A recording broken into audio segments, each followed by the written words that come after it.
अस्सलाम वालेकुम दोस्तों, उम्मीद करता हूं आप खैरियत से होंगे। आज की हमारे वीडियो का टॉपिक एक ऐसी प्रोडक्ट के ऊपर है जिसको यकीनन आप लोग भी जानते होंगे।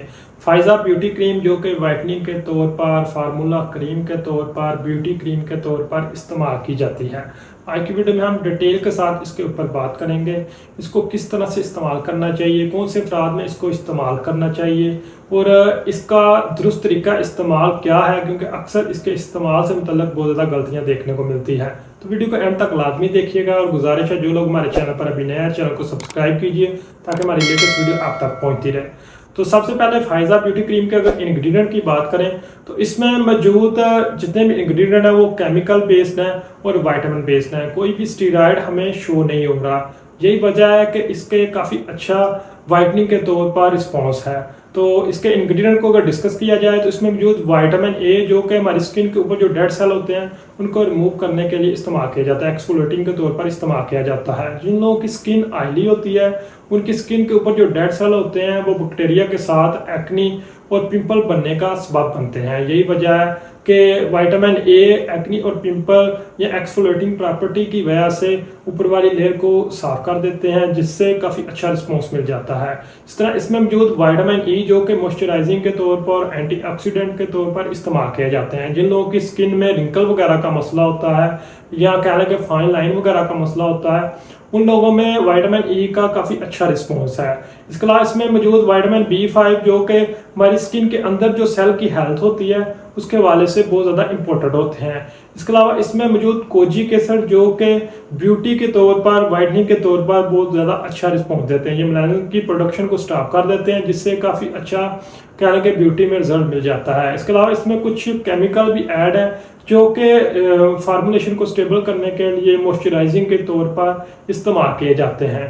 तो ओवरऑल कह लें कि जितने भी इंग्रेडिएंट हैं इनके अगर यूजेस की बात करें तो इनको हम पिगमेंटेशन की जो मुख्तलिफ तरह की प्रॉब्लम्स होती हैं, डार्क स्पॉट्स का अगर किसी को मसला है, इसके अलावा एक्नी स्कार्स वगैरह का मसला है, तो उनमें इस्तेमाल कर सकते हैं। अब एक क्वेश्चन का यहाँ पर मैं आंसर देता जाऊँ कि जब तक हम किसी भी क्रीम को इस्तेमाल करते हैं तब तक हमें रिजल्ट मिलता है, जब छोड़ देते हैं तो हमें इसका रिजल्ट नहीं मिलता। तो इसका जवाब ये है कि स्किन का भी उसी तरह से ख्याल रखना चाहिए जिस तरह हम दूसरे आर्गन का ख्याल रखते हैं। स्किन भी एक ऐसा आर्गन है जिसकी जितनी आप केयर कर सकते हैं उतना ही आपको इसका अच्छा रिस्पॉन्स मिलेगा।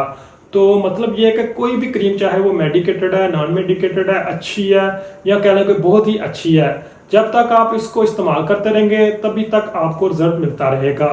क्योंकि कोई भी क्रीम है, जब आप उसको लगाना छोड़ देंगे तो आपकी स्किन में जो रिजल्ट है वो कम होना शुरू हो जाएगा।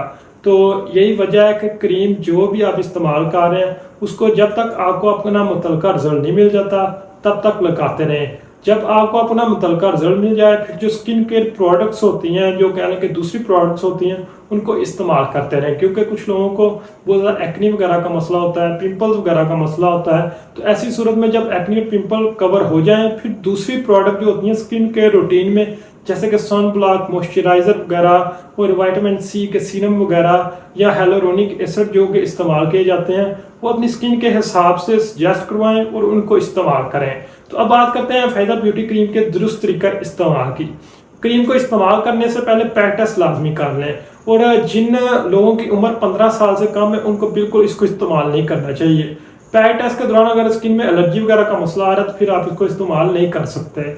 इसके अलावा इसको पीस साइज जितना अपने चेहरे को पहले किसी भी फेस वॉश से वॉश करें, फिर खुश्क होने की सूरत में सिर्फ पीस साइज जितना ही इस्तेमाल करें, और कोशिश करें फर्स्ट वीक में आप इसको 2 से 4 घंटों तक इस्तेमाल करें। अगर आपको स्किन में इसका काफ़ी अच्छा रिस्पॉन्स मिल रहा है, स्किन इसको ऑब्जर्व कर रही है, रिजल्ट मिल रहा है, तो फिर आप इसकी मिकदार को बढ़ाते जाएं और कोशिश करें इसको 8 घंटों तक ही मैक्सिमम इस्तेमाल करें। और सुबह के वक्त चेहरे को फिर दोबारा अपनी स्किन के हिसाब से जो फेस वॉश आप इस्तेमाल कर रहे हैं उससे वॉश करें, फिर सन ब्लॉक और मॉइस्चराइजर को भी इस्तेमाल करें। जब आप इसके साथ सन ब्लॉक और मॉइस्चराइजर को इस्तेमाल नहीं करेंगे तब तक आपको इसका सही रिजल्ट नहीं मिल सकता। क्योंकि सन ब्लॉक और मॉइस्चराइजर ऐसी प्रोडक्ट होती हैं जो उसकी स्किन की हेल्थ के हवाले से बहुत ज़्यादा इंपॉर्टेंट होती हैं। सन ब्लॉक का काम क्या होता है, ये आपको सूर्य की रोशनी से प्रोटेक्ट करता है, और मॉइस्चराइजर का काम क्या होता है, ये स्किन की हेल्थ के हवाले से बहुत ज़्यादा इंपॉर्टेंट होता है। अब बात करते हैं फायदा ब्यूटी क्रीम के गलत तरीका इस्तेमाल की। आपको स्क्रीन पर जो प्रोडक्ट नजर आ रही हैं बहुत ज्यादा इनमें मिक्स करके इसको इस्तेमाल किया जाता है। तो ये स्टेरॉइड जो प्रोडक्ट होती हैं इनको जब आप मिक्स करके इसके साथ इस्तेमाल करेंगे तो आपको रिजल्ट बहुत तेज़ी के साथ मिलेगा।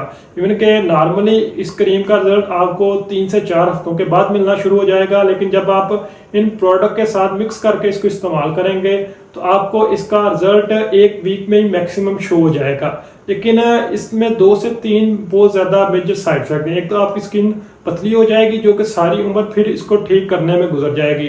दूसरा यह है कि आपकी स्किन में जो तेज़ी से रिजल्ट मिल रहा है वो स्टेरॉइड प्रोडक्ट की वजह से मिल रहा है। स्टेरॉइड प्रोडक्ट के इस्तेमाल से स्किन में बहुत ज़्यादा जलन वगैरह का मसला हो जाता है, स्किन में बहुत ज़्यादा क्या लें कि मुख्तलिफ तरह की प्रॉब्लम नोट की जाती हैं, एक्नी वगैरह का मसला आ जाता है।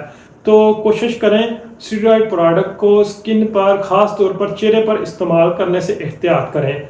तो उम्मीद करता हूँ आज की वीडियो से आपको फ़ायदा पहुंचा होगा। वीडियो को लाइक कीजिए, चैनल को सब्सक्राइब कीजिए। शुक्रिया।